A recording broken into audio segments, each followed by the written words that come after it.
esse material que vocês têm aí são alguns pensamentos que eu quero que vocês levem, depois leiam com calma.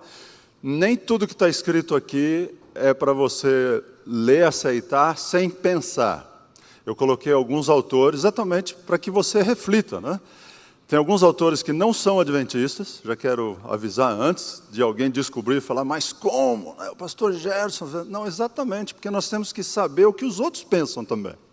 Nós temos que ter uma ideia do que os outros pensam, falam e fazem, para que nós possamos nos relacionar melhor com eles. Contei ao pastor Acílio ontem que, estudando, fazendo um programa lá na América, nós tínhamos um grupo de pastores estudando lá, e tinham 2 adventistas e 2 brasileiros. Mas o outro brasileiro não era adventista, era pastor presbiteriano. E um dia ele falou para mim, escuta, Gerson, como é que no Brasil nós somos inimigos e aqui na América nós somos companheiros de oração? E eu fiquei pensando naquilo. Por que nós temos às vezes uma diversidade assim, uma animosidade tão grande com os líderes, pastores de outras denominações? E aquilo me fez lembrar, mais tarde, nós estávamos em San Antônio, e ele dirigiu 3 horas e meia de carro, esse mesmo pastor presbiteriano, 3 horas e meia de carro ele dirigiu para vir gastar 15 minutos em oração comigo. E depois voltou para casa. Eu fiquei pensando, né, quantas vezes a gente faz isso para um colega, um outro ancião ou um pastor adventista, e aquele presbiteriano fez isso para mim. Reflitam sobre isso. Então, como eu disse, aqui tem alguns pensamentos que nós vamos partilhar nesses 2 dias com vocês. E quando fui convidado para estar com vocês, falando sobre o tema de missão, discipulado, eu decidi fazer uma introdução sobre a igreja. Qual é o significado da igreja? Por muito tempo, essa doutrina, que é chamada de eclesiologia, não tem recebido tanta atenção como outros campos de estudo, como a cristologia, soteriologia, que quer dizer a doutrina da salvação, ou escatologia, que é a doutrina dos eventos finais da história desse mundo. E por que isso? Bem, entre outros fatores, o movimento ecumênico, que nós ouvimos falar muito, né, no final do último século, a união das igrejas, que a irmã White menciona também sobre esse assunto, levou a desenvolver um diálogo mais profundo entre líderes de diferentes denominações. E aí eles começaram a estudar mais o tema de igreja. Então, nas últimas décadas, esse tema tem se tornado mais relevante dentro dos meios acadêmicos. O tempo e a origem da igreja variam muito de acordo com diferentes opiniões. E alguns poderiam dizer, não, a igreja começou quando Jesus disse, o pastor Acílio mencionou ontem, eu edificarei a minha igreja, as portas do inferno não prevalecerão contra ela, né? São Mateus 16, verso 18. Outros vão dizer, não, a igreja já existia no Velho Testamento, porque o povo de Israel era a igreja. Não, a igreja foi lá estabelecida quando Deus chamou Abraão. Ou então a igreja já estava lá no Éden. Tá? Aliás, no Éden, se a igreja estava lá, o problema de apostasia foi muito grande. O índice de perda foi 100%, né? Nessa primeira igreja. Mas, na realidade, a missão existia antes da igreja. O que é que veio antes? Né? Uma pergunta muito profunda para vocês. O que veio antes, o ovo ou a galinha? Né? Para vocês pensarem bem, refletindo dentro desse contexto, o que quer dizer? O que é que veio antes, a igreja ou a missão? É importante saber isso. Porque se a igreja veio antes da missão, a igreja tem uma missão, mas se a missão veio antes, a missão tem uma igreja. O que é que veio antes? Não respondam ainda, só pensem comigo. A missão ou a igreja?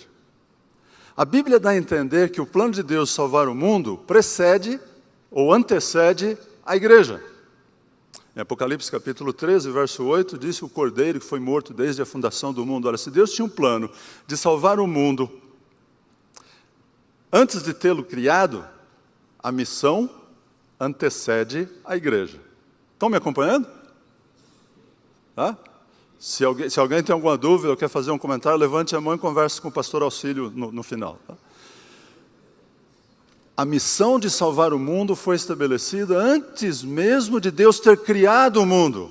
Até aí, tudo bem? Tá ok? Então a missão veio antes da igreja. Então a missão tem uma igreja.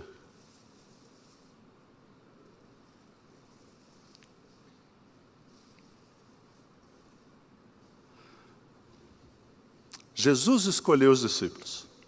E agora vem uma parte interessante, quando Ellen White comenta, no Atos dos Apóstolos, também no Desejar de Todas as Nações, quando Jesus escolheu os discípulos, especialmente lá em Marcos, capítulo 3, versos 13 e 14, quando Jesus chamou os 12, aliás, ele passou a noite em oração, ele escolheu os seus discípulos. E você, às vezes, quando precisa preencher um cargo de liderança na igreja, anuncia no boletim da igreja, faz anúncio lá na frente, precisamos de alguém para liderar esse departamento, insiste, né? E eu lembro, numa igreja que nós pastoreamos, né, que quando tinha comissão de nomeações, eles pediam os cargos mais difíceis do pastor, é que tinha que ligar, com medo que eles não aceitassem. E eu fico pensando, acho que é errado isso, né? Porque se a pessoa não quer aceitar, não faz mal. Deus vai dirigir o seu povo e Deus vai fazer a sua igreja crescer, comigo ou semigo, não importa. Se eu não quero participar, Deus vai chamar outra pessoa para cumprir, e provavelmente melhor do que eu. Então, acho que a gente deveria mudar um pouco esse conceito de insistir com as pessoas para terem uma função ou um cargo. Também tem um outro lado, né? Quando chega na época da comissão de nomeações, vamos escolher 3 anciãos. E quando vai ver, não só tem esses 3, os mesmos, né? De sempre. Parece que ele nunca muda, né? E aí eu fico pensando, se depois de 30 anos que você é ancião, não tem outra pessoa para escolher como ancião, você nunca deveria ter sido, desde o primeiro ano. Tá? Porque se em 30 anos você não formou um líder para ficar no seu lugar, você falhou. E o pastor também. O processo de multiplicação, de formação de discípulos, é o exemplo principal de Jesus na organização da igreja. E como é que se faz isso? Em oração, primeiro. Segundo, escolhido a dedo, pela direção do Espírito Santo, Jesus saiu naquela manhã e olhou, daquele grupo que estava seguindo, ele selecionou 11. Ah, mas não eram 12? Era. E aí tem um lugar que diz que Jesus escolheu 12, e tem outro que diz que Jesus não escolheu Judas. E a irmã White, ela comenta isso e explica, no Desejar de Todas as Nações, ela diz assim, que os outros discípulos ficaram surpresos porque Jesus não convidou Judas a fazer parte desse círculo íntimo, porque ele era o mais talentoso de todos. E talento, habilidades, isso não é a maior recomendação para a obra de Deus. O comprometimento, a santificação, sim, esses são. E diz o comentário do Desejar de Todas as Nações, que Jesus, de certa forma, cedeu um pouco à influência política dos outros discípulos e aceitou Judas dentro daquele grupo. E você sabe muito bem que isso não deu muito certo no final. Aliás, foi o cumprimento da profecia, do plano de Deus no final, de qualquer maneira. Mas nós temos uma visão muito limitada, às vezes, daquilo que Deus tem planejado. Jesus fez certa vez essa pergunta, quem dizem os homens ser o Filho do Homem? Se você tem a sua Bíblia e quiser abrir, está em São Mateus capítulo 16. Eu gosto muito dessa história, desse episódio. Jesus é incrível, né? Tem cada tirada, assim, cada ideia, que eu fico pensando e eu às vezes tenho que dar risada. Jesus tinha um bom senso de humor, era extremamente inteligente, e ele praticamente tinha 2 maneiras de ensinar, pregar o Evangelho, tudo que ele fazia. Fazer perguntas e contar história. Ele era mestre em fazer perguntas. Tanto que em inglês tem uma frase que eles dizem, Jesus is the answer, Jesus é a resposta. E eu estava lendo um livro esses dias que o título é Jesus é a pergunta. Jesus não é a resposta, Jesus é a pergunta. E o autor diz assim, Jesus fez mais de 300 perguntas. As pessoas fizeram para ele cerca de 180 perguntas. Interessante, né? O povo fez menos perguntas para Jesus, que era o Senhor do universo, do que Jesus fez para eles. E muitas vezes Jesus respondeu uma pergunta com outra pergunta. E na realidade tem só umas 3 ou 4 perguntas que Jesus realmente respondeu, não usando outra pergunta. Impressionante, pense nisso. E a segunda coisa que Jesus fazia é contar histórias. E ele era um excelente contador de histórias. Bem, esse é um outro assunto, vai de bônus para vocês, não precisa pagar nada por essa ideia, mas reflitam aí como que eu poderia fazer melhor o meu estudo bíblico, o meu pequeno grupo, a minha pregação, né? Contando histórias e fazendo perguntas. Jesus perguntou, o que dizem os homens ser o Filho do Homem? Será que Jesus estava preocupado com a sua reputação? Olha, as pessoas podem manchar a sua reputação, mas ninguém pode manchar o seu caráter. Jesus não estava preocupado simplesmente com a sua reputação, se ele estava sendo bem recebido, se as pessoas estavam apreciando o seu ministério, a sua liderança. Jesus tinha outra coisa em mente, porque depois ele perguntou novamente, e vocês, Quem dizem que eu sou? Jesus e as suas perguntas, né? Está aí agora em São Mateus, capítulo 16, no verso 15. E vocês? Continuou ele. Quem dizem que eu sou?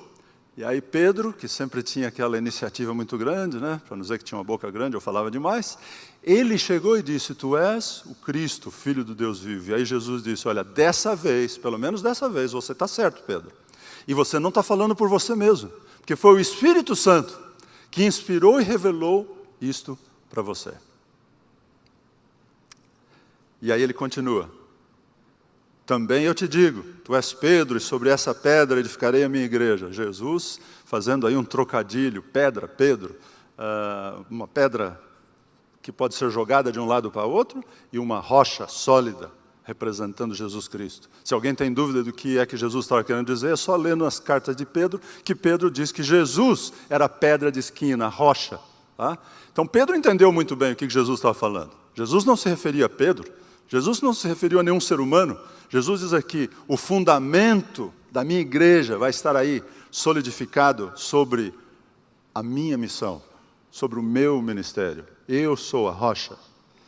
E então diz o final do verso 18, também te digo, tu és Pedro, sobre essa pedra, eu edificarei a minha igreja. A igreja não é a ideia de ser humano, a igreja é a ideia de Deus. Jesus estabeleceu a sua igreja. E as portas do inferno não prevalecerão contra ela. Na igreja que nós crescemos, lá em Santos, eu me lembro, eu não nasci na igreja, tá? Porque eu acho muito estranho esse negócio de dizer, eu nasci na igreja. Eu nem nasci na igreja. Geralmente as pessoas nascem no hospital, na maternidade, né? A ideia de nascer na igreja é meio estranho. Mas uma vez eu mencionei isso, o nosso colega, o pastor Levi, disse, não, eu nasci na igreja. Eu falei, como é isso? Ele falou, não, porque lá no São José, no interior, lá no vale, naquele tempo não tinha um prédio de igreja, a igreja reunia na minha casa e eu nasci em casa. Então, com raras exceções, as pessoas não nascem na igreja, né? Nascem em hospital. Mas eu cresci já como membro da igreja, e indo à igreja, e muitas vezes eu me lembro ouvindo sermões, né, os anciãos, não como esses daqui, né, que às vezes o ancião vai pregar, ou o pastor também às vezes, né, que usa mais jornal e revista do que a Bíblia, né? Mas eu ouvia muitas vezes as pessoas dizerem, tem que fechar a porta do fundo da igreja. Eu ouvi, por muito tempo ouvi falar isso, porque as pessoas estão entrando e estão saindo. Realmente, hoje, em média, nós perdemos, para cada 10 que entram, nós perdemos 5. Essa é a média no mundo.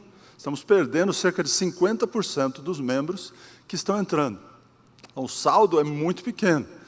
E nos lugares onde a igreja cresce pouco, a média não muda muito, então o crescimento é muito mais devagar do que poderia ser ou deveria ser. Bem, mas esse é outro tema para a gente falar mais tarde.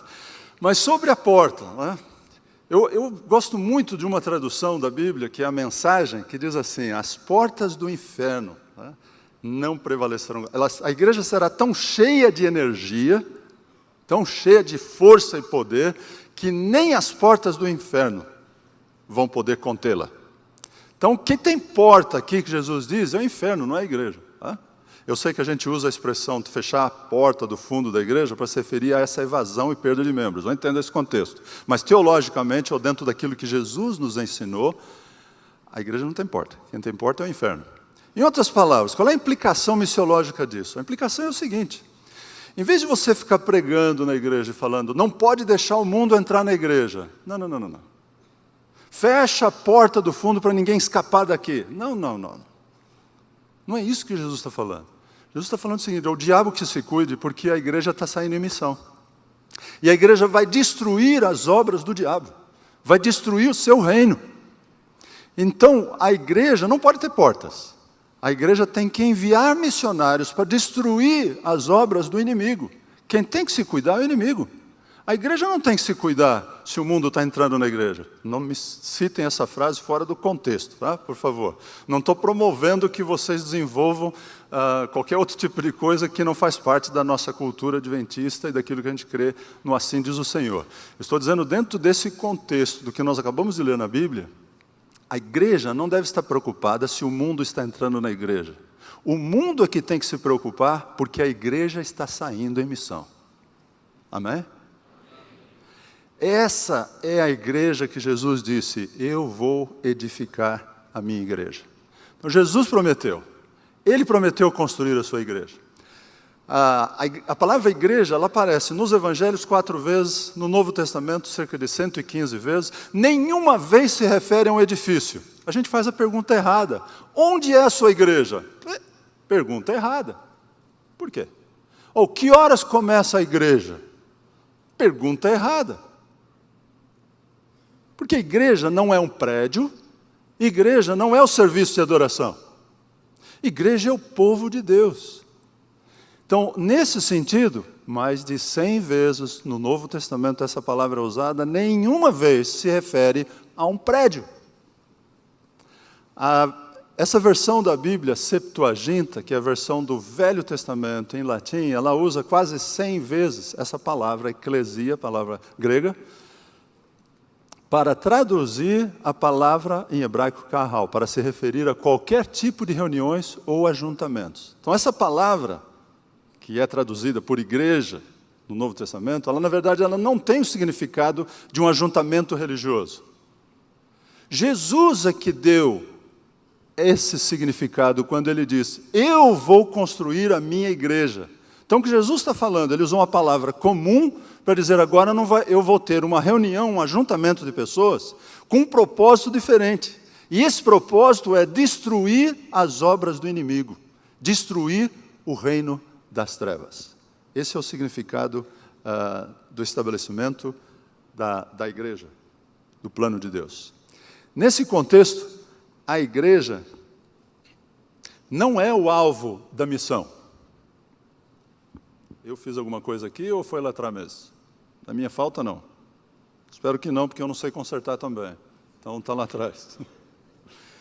Nesse contexto, você está acompanhando o material aí, está na página 17, logo antes do número 2, Igreja Cristã. Se você quiser acompanhar, eu vou ler esse pequeno parágrafo, 3 linhas aí. Página 17. Penúltimo parágrafo. Nesse contexto, a igreja não é o alvo da missão, mas um instrumento primário em fazer discípulos de todas as nações. É para isso que nós existimos. A igreja não é o alvo da missão, mas um instrumento primário em fazer discípulos de todas as nações. Esse é o propósito da existência da igreja. Cerca de 2 anos atrás, eu tive a oportunidade de passar na cidade de Éfeso. E das 7 igrejas lá do Apocalipse, talvez Éfeso, que a gente estudou há poucas semanas atrás, né? 2, 3 semanas atrás, na lição da Escola Sabatina, Éfeso é talvez a mais impressionante ainda hoje, uma das mais impressionantes, por causa das ruínas que ainda estão ali. E você caminhando naquelas ruas, fica imaginando como foi quando, no tempo do apóstolo Paulo, ele ali fazia contatos com as pessoas no lugar do comércio, onde eles trabalhavam, onde eles viviam, procurando fazer discípulos das pessoas comuns ali daquela cidade. Eu sei que hoje a gente desenvolveu um sistema e envia pastores ou às vezes evangelistas para abrir igreja em novos lugares, mas Paulo era um fazedor de tenda, a gente conhece a história. Ele é o que a gente diria hoje, seria um missionário bivocacional. Ele tinha a profissão dele, tinha autossustentação, pagava o seu próprio salário e pregava o evangelho. E aí você vai dizer assim: qual é a diferença entre o pastor e o ancião? O pastor é tempo integral e o ancião é só fim de semana. Será que é isso? Assim também o cristão e o discípulo, né? O membro de igreja é só no sábado, realmente, né? Mas o discípulo, ele não pode ser discípulo de fim de semana. Porque o meu Deus não é um evento de final de semana. Deus é Deus cada dia, todas as manhãs, não diz o profeta? Que Ele renova as suas misericórdias. Então, se Deus é Deus todos os dias da semana, como é que eu posso ser cristão ou um discípulo de fim de semana? Não existe isso. Ou você é um discípulo ou não é. Não existe de tempo parcial.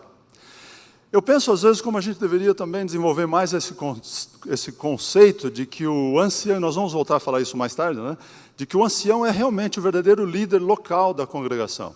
Isso nos dá a ideia da reflexão de como era no tempo da igreja primitiva e como era também nos primórdios do movimento adventista. E nós vamos voltar nisso daqui a pouco. Tá? Qual foi o modelo que a igreja adventista, nos seus primórdios, utilizou com relação ao pastor local e o pastor itinerante, o que seria hoje o ancião de igreja e o pastor distrital, ou o ancião distrital. Tá? Nós vamos voltar sobre isso daqui a pouco. Bem, embora essa palavra, igreja, no seu sentido original, se referia simplesmente a um ajuntamento de pessoas, Jesus deu essa conotação espiritual. E eu imagino lá na cidade de Éfeso, Quando Paulo estava caminhando por ali, ele encontrou casas. Essa aqui é uma vila que a gente visitou, tinha ali algumas jovens, limpando com um pincelzinho, com uma espátula pequenininha, com um cuidado imenso para desenterrar o que sobrou dessas antigas habitações que tem hoje, provavelmente, cerca de 2000 anos. Uma delas, eu imagino que aqui era uma sala de estar, né? E ali tem um tapete, né? Bom, na verdade, aquilo ali é um mosaico feito com pedras. Parece intacto ainda, né? Uma coisa impressionante. E eu imagino que aqui nessa sala funcionava uma igreja, dentro de uma casa. Que a igreja não é prédio. A igreja primitiva não tinha prédios. Hoje nós temos o privilégio de ter prédios, quase todas as igrejas têm um prédio próprio, algumas alugam um prédio para isso, mas a igreja não é o prédio. O prédio não é ruim, desde que ele seja usado com o propósito do avançamento da obra, a expansão do reino, e não se torne um fim em si mesmo. Infelizmente, em alguns lugares, é um peso tão grande que toda a força, energias, recursos da igreja passam a ser usados para a manutenção do prédio, ao invés de serem usados no avançamento da obra de Deus. Naquele tempo não tinha prédio, então não tinha custo para alugar ou para comprar a propriedade, manter a propriedade. A igreja se reunia nas casas. E que tamanho era essa igreja? Eu imagino que essa igreja tinha 30, 40 membros, no máximo, para caber dentro de uma sala. Com as crianças, naquele tempo as famílias tinham muitos filhos. E eu fico imaginando quantas igrejas tinha na cidade de Éfeso. Várias, talvez 3, 4, 5. Quantas igrejas tem na sua cidade? Hoje a gente faz o cálculo mais ou menos assim, para cada 25 mil pessoas deveria ter uma igreja. E eu sei que alguns de vocês moram em municípios ou cidades que são pequenas, tem menos que isso. Mas se a sua cidade tem mais de 25 mil pessoas, deveria ter mais de uma igreja. Eu estou trabalhando em 2 projetos grandes hoje, um na Índia e outro no Japão. E no Japão nós estamos identificando uma área de Tóquio. Tóquio é a maior cidade do mundo, tem cerca de 38 milhões de pessoas na área metropolitana de Tóquio. E ali nós temos, na área central de Tóquio, cerca de 10 igrejas. Uma é um pouco maior, tem 200, 300 membros, um pouco mais, mas todas as outras são pequenas. A maioria delas estão literalmente morrendo, porque a população no Japão está envelhecendo rapidamente e a igreja é mais velha do que a população em geral. Em outras palavras, não tem jovem ou criança na igreja. Uma das igrejas que eu visitei lá há um mês atrás, um pouco mais de um mês, foi no início de dezembro, depois que nós conhecemos o prédio, eu vi a foto da igreja, porque a igreja são os membros, né? Eu conheci o prédio onde eles se reúnem, os membros. Num dia especial tinha ali a foto, um evento grande, eles tiveram e eu contei 11 pessoas. E a senhora que abriu o prédio para falar para a gente, no final da nossa visita, disse assim, por favor, faça algo para nos ajudar. Nós identificamos ali igrejas, e eu falei antes para vocês, cada igreja deveria, se tem mais de 25 mil membros, deveria ter mais uma igreja, né? Ali nós temos igrejas, em Tóquio, que tem 1,6 milhões de pessoas para alcançar. Tem uma com mais de 2 milhões de pessoas para alcançar. Requer uma intervenção especial. É o nosso chefe lá, que é o secretário executivo da Conferência Geral, e ele chama a gente, o pessoal da secretaria, que são várias áreas dentro da secretaria, de a família da missão. Que o nosso trabalho não é só fazer ata de reunião, agenda de comissões, isso também, a gente faz também.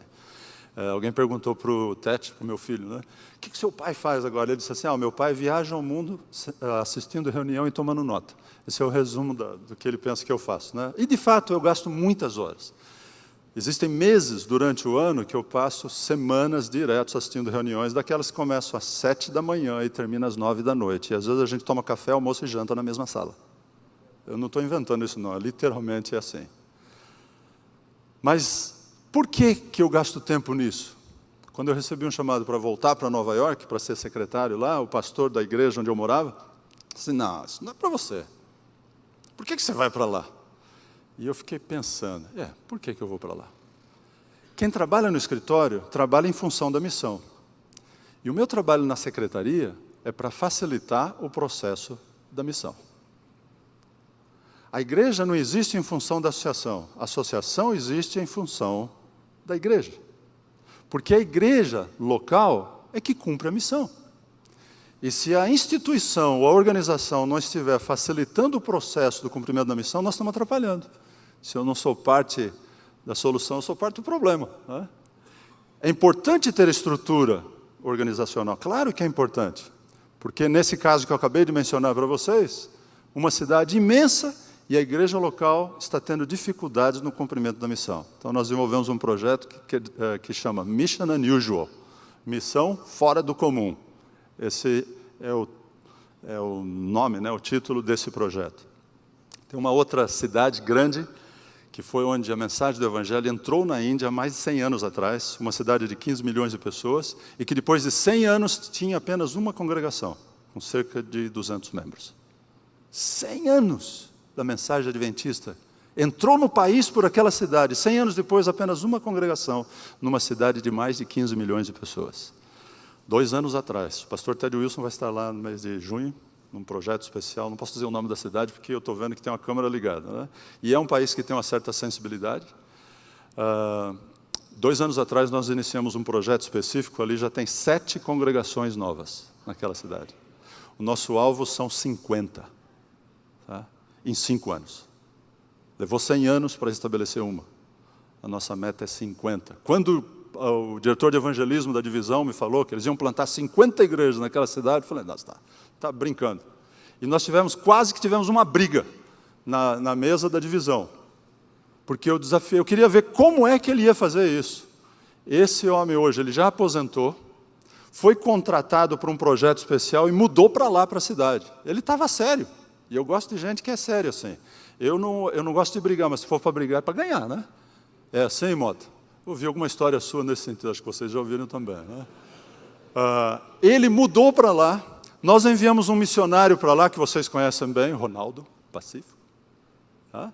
Chegou faz 2 semanas lá, me ligou essa semana, eles já estão comprando propriedades para estabelecer casas, para os obreiros poderem mudar dentro da cidade.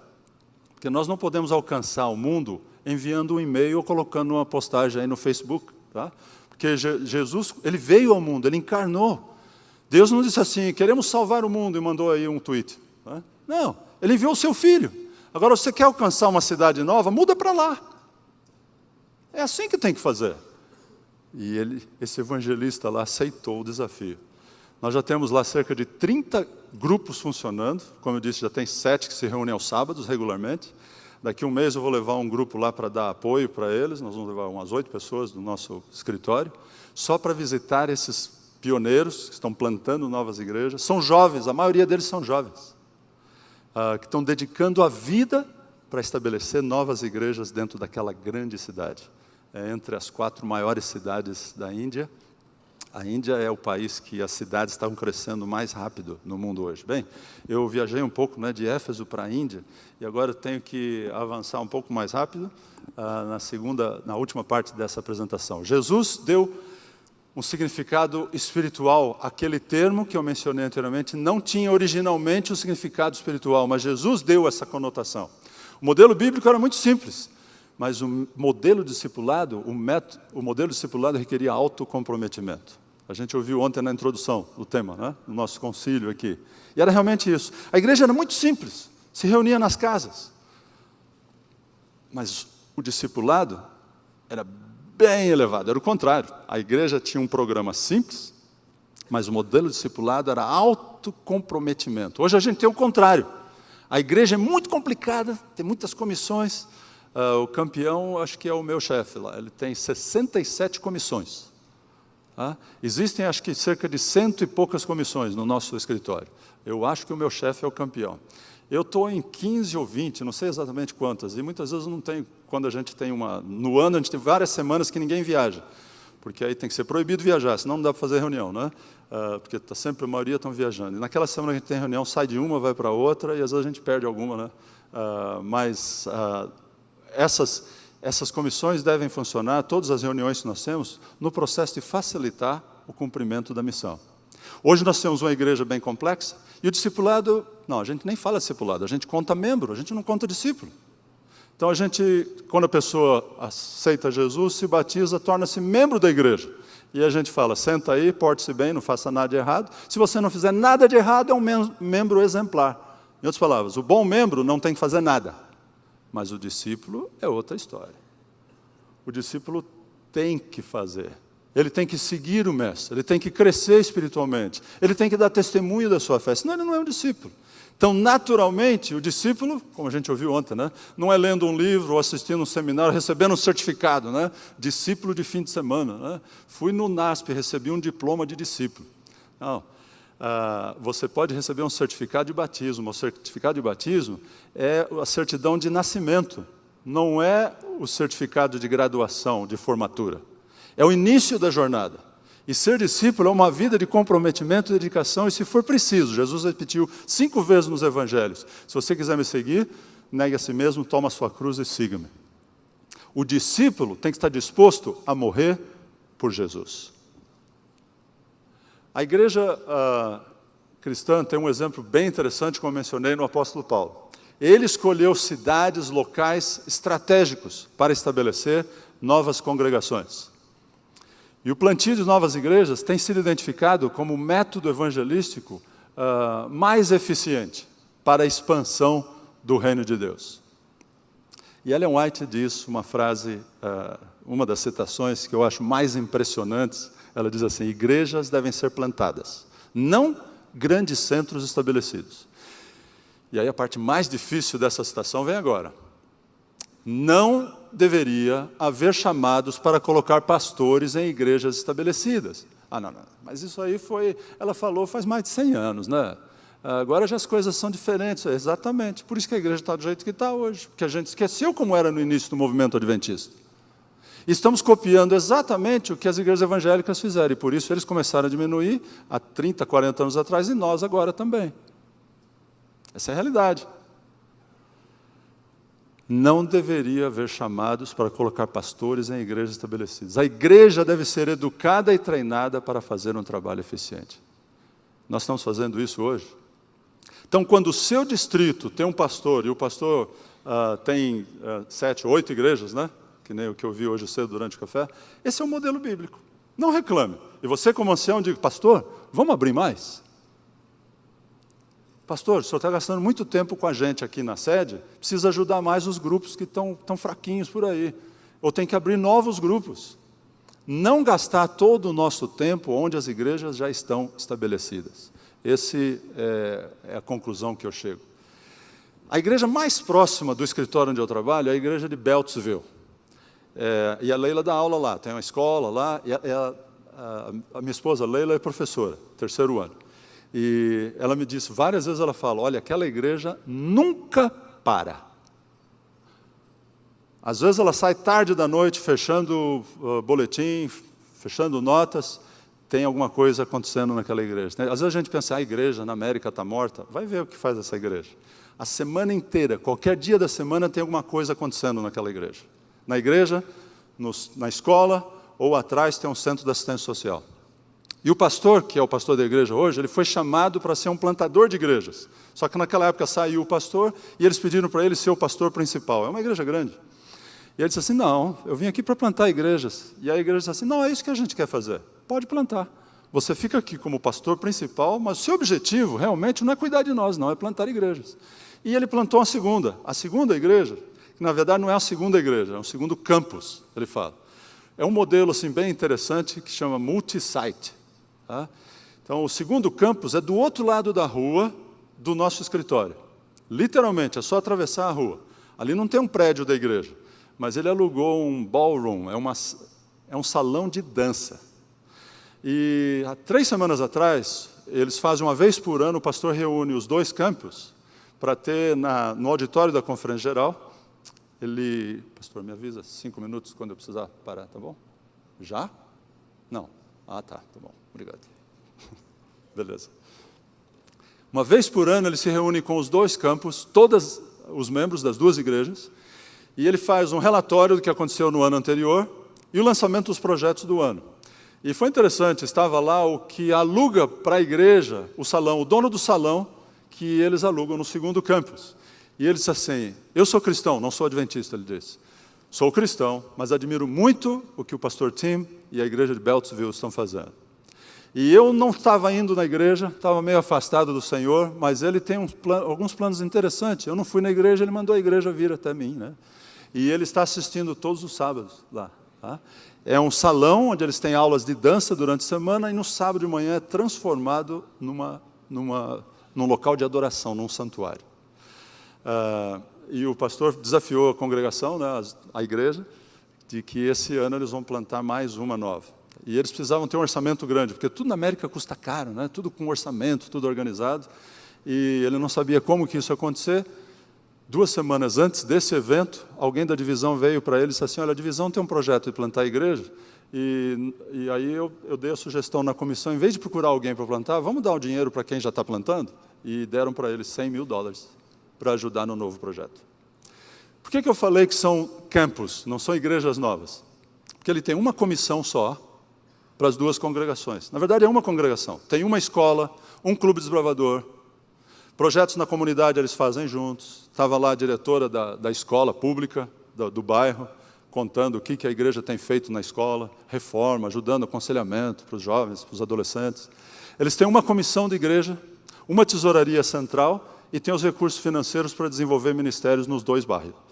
Então é algo interessante, eu fiquei pensando, né? Não estou promovendo, estou contando uma história, né? Para vocês aí refletirem, depois o pastor, Acílio, o secretário Samuel, vocês pensam nisso aí, como que poderíamos fazer dentro do nosso contexto?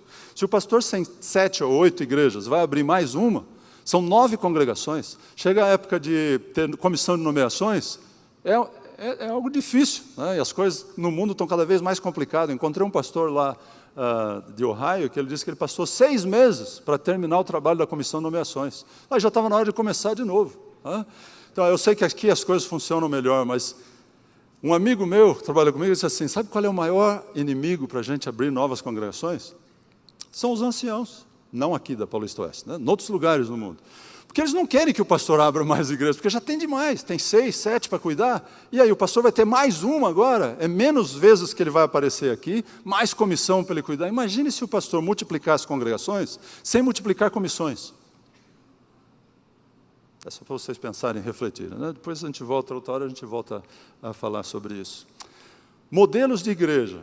Os últimos minutinhos que eu tenho aí, gostaria de tratar com vocês isso aqui. Existem várias ilustrações sobre a igreja na Bíblia. A igreja como exército com bandeiras, né? A esposa de Cristo, a noiva do Cordeiro. Tem várias expressões na Bíblia. E eu, na verdade, não sabia, mas o Paul Minier, esse autor, disse que ele catalogou 96 imagens ou analogias que descrevem a igreja. Nunca imaginei que tinha tanto.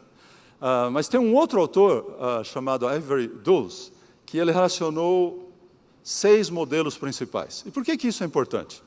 Olha, alguns anos atrás, a minha filha era adolescente, ela disse assim, pai, para de contar a história da gente em sermão. Acho que vocês, pastores aqui, nunca tiveram esse problema, né? Os anciãos às vezes fazem, não, né? Vocês não fazem. Eu falei, tá bom, eu parei, tá? Parei. Hoje eu conto a história dos meus netos, né? E a Sofia tinha mais ou menos uns 3 para 4 anos, estava no carro com a mãe, e passaram em frente a um restaurante assim, tipo lanchonete, né? Chama Panera Bread. E a Sofia, pequenininha, né? Falou, mami, olha a sua igreja. Porque a minha filha tinha um pequeno grupo, quinta-feira à noite, nesse restaurante, nessa lanchonete. Eu tenho também um grupo que a gente se reuniu durante vários meses ali num Panera, do lado do meu escritório. Aliás, é o discipulado, né? E do grupo que a gente tinha de 8 ou 9 pessoas, 4 jovens estão fazendo teologia hoje. Inclusive uma jovem que não era adventista quando ela começou a estar no grupo. Tá? Inclusive, ela se tornou líder já na igreja, dirigindo o ministério de oração e outras coisas, porque quando a gente tinha os 10 dias de poder, lá, 10 dias de oração, muitas vezes os anciãos não vinham, né, mas ela vinha. E aí, uma noite eu estava lá e o pastor ligou para ela, não ligou para os anciãos, porque os anciãos, não tinha nenhum ancião na reunião, mas ela estava lá, e não era adventista ainda, foi ela que dirigiu a reunião. Tá? Aqui não, os anciãos aqui são firmes, né? Eles não perdem um evento como esse. Mas eu estou dizendo isso porque, para muitas pessoas, um local público vai ser a única igreja que eles vão entrar. Se vocês pensarem nos jovens de hoje, que não têm experiência, não foram criados na igreja, né? Não nasceram na igreja, não foram criados na igreja, para muitas pessoas, da mentalidade pós-moderna, jovens profissionais, eles não se sentem à vontade, às vezes, numa igreja. E tem que ter, às vezes, um outro local neutro, onde eles possam se encontrar com mais facilidade. A visão que nós temos de igreja está baseada nos modelos que nós desenvolvemos. Essa foto, ela é assim, bem mal tirada, parece, né? Mas é intencional. Porque ela descreve uma região do mundo onde a igreja não está crescendo. É uma das regiões mais difíceis do mundo, uma região da Ásia, em que a igreja está, na verdade, decrescendo. Foi a primeira divisão do mundo que eu vi no relatório de fim do ano dizer que a igreja estava diminuindo. E nesse lugar muito difícil, tem um país onde a igreja está crescendo. E ali não tem nenhum pastor ordenado, tem uma mulher, que é aquela que está na foto de costas, por razões óbvias de segurança, eu coloquei ali, ela é que dirige a igreja naquele local. No país inteiro tem uma congregação. E ali, eles estão crescendo a 4% por ano. É a maior taxa de crescimento de toda a divisão. Num país onde não tem um missionário pago pela igreja. São membros de igreja que estão levando avante a obra do Evangelho. É um lugar muito difícil. Eu visitei parte dessa região há um ano atrás. É muito frio. Hoje cedo, os irmãos lá de Ituverava, né, estavam falando lá, pastor Daniel, cadê a turma? Que questão? No café da manhã eles estavam. Estão ali atrás. Aí um deles disse assim, estava frio ontem à noite, porque a temperatura baixou para 20 graus. Né? Ok, aí estava um pouquinho mais frio. Essa é a sede da União da Sibéria, e se algum de vocês quiser conhecer a Sibéria, não vá no inverno. Tá? Não é uma boa época para visitar. Mas só deu certo de eu ir lá em janeiro do ano passado. Aqui uma foto de uma das igrejas, vocês podem ver que a maioria dos membros são pessoas de idade, não tem muitos jovens na igreja. As crianças brincam, né? Mesmo naquele frio, fazem aí na praça pública, aí tem um escorregador de gelo, né? Vocês podem ver que é realmente muito emocionante, né? É bom de olhar assim na tela, né? Estar lá não é muito fácil, não. Uma ponte que foi feita aí de gelo, esse era o secretário da divisão, e eu visitei uma igreja que foi aberta no porão de um restaurante. Por que fizeram assim? Não tem prédio de igreja? Tem prédios de igreja. O que a igreja está fazendo nessa região, eles estão reformando as igrejas para ter locais de centro de influência. Estão fazendo o contrário. E os prédios que eles estão comprando agora, não estão comprando prédios para ser um santuário, estão comprando prédios para ser centro de influência, que sirva também para as reuniões espirituais da igreja. Você acha que estava frio lá? Ok. Aí eu tive a reunião com os pastores, plantadores de igreja, diretores de centros de influência, e eu disse assim, está bem frio aqui, né? O que vocês acham? Menos 38. Aí um pastor levantou e falou, não, pastor, frio está lá de onde eu vim. Ele veio perto do Polo Norte, ele disse, a semana passada em casa deu menos 70. Olha, para mim não faz muita diferença, porque menos de 10, dali para baixo, não faz muita diferença. Aí alguém me perguntou, mas isso aí é Celsius ou Fahrenheit? E faz diferença? Não faz diferença nenhuma. Se você ficar para fora mais de 10, 15 minutos sem cobrir as orelhas do nariz, vai cair, principalmente quem tem o nariz grande assim, né? É perigoso, realmente, tá? Você pode morrer em pouco tempo, se ficar exposto a uma temperatura dessa. Mas a igreja está avançando nesses lugares também. Esse pastor aqui, não parece, né? Mas é pastor, tá? É pastor. E é dos bons, tá? Ele, na verdade, era o secretário da União da Sibéria. E nós conversamos algumas vezes sobre um projeto de plantar igreja para alcançar pessoas que não gostam de igreja. Porque nós temos que ter igreja também para alcançar aqueles que não vão na igreja, que não gostam de igreja, tá? E como é que ele ia fazer? Ele era um antigo cantor de rock, dá para ver pela aparência, né? Mas ele era agora secretário da União. E passou por 2 anos tentando arrumar alguém para abrir essa nova igreja. Não conseguiu. Ele foi no presidente e disse, presidente, vou fazer o seguinte, tem muita gente querendo aqui a posição, é fácil de arrumar. Agora, plantar essa igreja, não apareceu ninguém, eu vou. E ele deixou o escritório para plantar essa igreja. Eles alugam um salão no porão de um restaurante, e não chama igreja, chama clube. É o clube de pessoas reais, pessoas verdadeiras. No sábado à noite é um programa aberto para a comunidade, onde vem cantores e músicos não adventistas, tá? Aí alguém me pergunta, mas cantam música popular? Eu não sei, porque era em russo, eu não entendi nada. Tá? Vocês podem imaginar o que é. E ele faz uma palestra, tem um programa bem interessante, eu não tenho tempo para contar os detalhes, e na hora que eu tirei essa foto, ele estava com um texto bíblico na tela. E eu olhei em volta, mais ou menos 120 pessoas estavam ali no salão. Eu garanto para vocês que não tinha mais de 10 adventistas. Os outros nunca iriam entrar numa igreja. Adventista, muito menos. São músicos, artistas, jovens, profissionais da cidade de Novosibirsk. Eles agora compraram um prédio, que também é um estilo assim, um auditório. Mas no sábado de manhã funciona a igreja. Essa é a igreja. Aquele outro é o evangelismo que eles fazem sábado à noite. Tá? Mas essa aqui é a igreja reunida. Vocês veem o pastor lá na frente dirigindo. Na verdade, ele não estava dirigindo. Quem estava dirigindo o estudo bíblico era um dos anciãos. Só um resumo rápido aqui do que aconteceu. Quando ele decidiu fazer isso, o irmão dele, que é aquele cabelo grisalho que está mais afastado um pouquinho do lado esquerdo, era pastor no interior e disse, eu vou te ajudar. Deixou o trabalho de pastor, arrumou um trabalho no correio, lá na cidade, e agora ajuda o irmão como voluntário. Eles tinham uma banda de música popular antes de se converterem. O pastor foi o primeiro a se converter. Trouxe o irmão e trouxe mais 2 amigos que estão sentados na rodinha ali. Os 4 hoje têm uma banda adventista. Tá? E eles todos ajudam o pastor no plantio dessa nova igreja. O trabalho tem que ser feito em equipe, pastor, anciãos. O mundo não necessita de mais grandes líderes, necessita de mais grandes pessoas para liderar. E é a sua mão como ancião, apoiando o pastor, ajudando o pastor no cumprimento da missão, que vai ajudá-lo ao avançar a obra e a expansão do reino de Deus. Deus abençoe. Tenha um feliz sábado.